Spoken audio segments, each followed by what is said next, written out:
دنیا کا ہر ایک انسان، چاہے وہ امیر ہو یا غریب، طاقتور ہو یا کمزور، ایک نہ ایک دن موت کا ذائقہ چکھنے والا ہے۔ اللہ تعالیٰ قرآن میں فرماتا ہے، ہر جان کو موت کا مزہ چکھنا ہے۔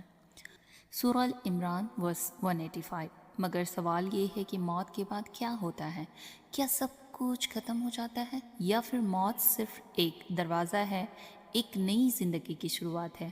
اگر ہم قرآن اور حدیث کی روشنی میں جانیں گے کہ انسان کے مرنے کے بعد اس کے ساتھ کیا کیا ہوتا ہے، روح کا سفر کیسے ہوتا ہے، قبر کا حال کیا ہوتا ہے، اور کون سے لوگ وہاں سکون میں ہوں گے اور کون سختی میں۔ جب کسی انسان کا وقت پورا ہو جاتا ہے تو ملک الموت کو اللہ حکم دیتا ہے، اس کی روح قبض کر لو۔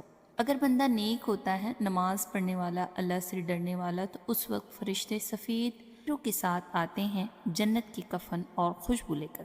روح کو کہا جاتا ہے، اے اطمینان والی روح، اپنے رب کی طرف لوٹا۔ اس مومن کی روح پانی کی بوند کی طرح جسم سے نکل جاتی ہے، کوئی درد نہیں، کوئی گھبراہٹ نہیں۔ لیکن اگر بندہ گناہ گار ہو، نماز چھوڑنے والا ہو، ظلم کرنے والا ہو، تو سخت چہروں والے فرشتے آتے ہیں، روح کو زور سے کھینچ کر نکالا جاتا ہے، جیسے گیلے کپڑے میں کانٹے ڈال کر کھینچ لیے جائیں۔ یہ پل انتہائی دردناک ہوتا ہے۔ نیک روح کو فرشتے اوپر لے جاتے ہیں، ہر آسمان کے دروازے پر پوچھا جاتا ہے، یہ کون ہے؟ جواب ملتا ہے، یہ فلاں بن فلاں ہے، جو دنیا میں نیک تھا۔ آسمان کے دروازے کھول دیے جاتے ہیں اور روح کو عزت کے ساتھ علین میں لکھ دیا جاتا ہے۔ گناہ گار کی روح آسمان تک لے جایا جاتا ہے، مگر دروازے بند کر دیے جاتے ہیں۔ پھر اللہ فرماتا ہے، اس کی روح کو نیچے گرا دو، اور روح کو سجین میں قید کر دیا جاتا ہے۔ جب میت کو قبر میں رکھا جاتا ہے اور لوگ واپس چلے جاتے ہیں تو مردہ ان کے قدم کی آہٹ بھی سنتا ہے۔ اس وقت قبر میں دو فرشتے آتے ہیں، منکر اور نکیر۔ اس سے 3 سوال کیے جاتے ہیں، تمہارا رب کون ہے، تمہارا دین کیا ہے، تمہارے نبی کون ہے؟ نیک مومن جو ہوتے ہیں وہ جواب دیتے ہیں، میرا رب اللہ ہے، میرا دین اسلام ہے، میرا نبی محمد صلی اللہ علیہ وسلم ہے۔ اس کی قبر روشن کر دی جاتی ہے، جنت کی خوشبو آتی ہے، اور قبر جنت کے باغوں میں سے ایک باغ بن جاتی ہے۔ لیکن جو گناہ گار ہوتا ہے وہ کہتا ہے، میں نہیں جانتا، میں نے لوگوں کو جو کہتے سنا وہی کہہ دیا۔ اس کی قبر اتنی تنگ کر دی جاتی ہے کہ پسلیاں ایک دوسرے میں گھس جاتی ہے، اور قبر جہنم کے گڈھوں میں سے ایک گڈھا بن جاتا ہے۔ قبر کی زندگی کو برزخ کہتے ہیں۔ یہ وہ زندگی ہے جو موت اور قیامت کے درمیان ہوتی ہے۔ نیک لوگ سکون میں رہتے ہیں، گناہ گار عذاب میں رہتے ہیں۔ نبی پاک صلی اللہ علیہ وسلم نے فرمایا، قبر یہ تو جنت کا باغ ہے، یہ جہنم کا گڈھا ہے۔ یہاں نہ کوئی موت ہوتی ہے، نہ کوئی بچنے کا راستہ۔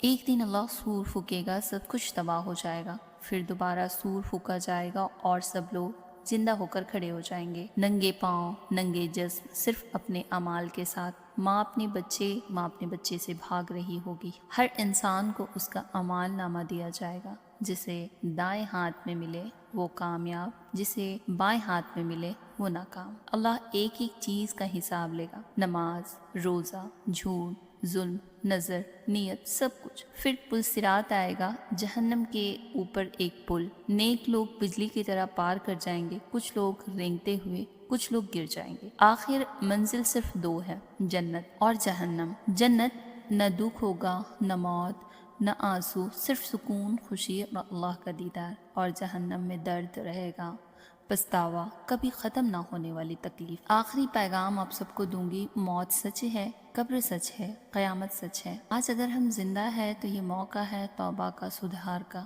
اللہ کی طرف لوٹنے کا۔ کل جب موت آ جائے گی تو صرف اعمال ساتھ جائیں گے۔ اگر آپ کے من میں کوئی سوال ہے تو آپ نیچے کامنٹ باکس میں ضرور بتائیے گا۔ اللہ حافظ۔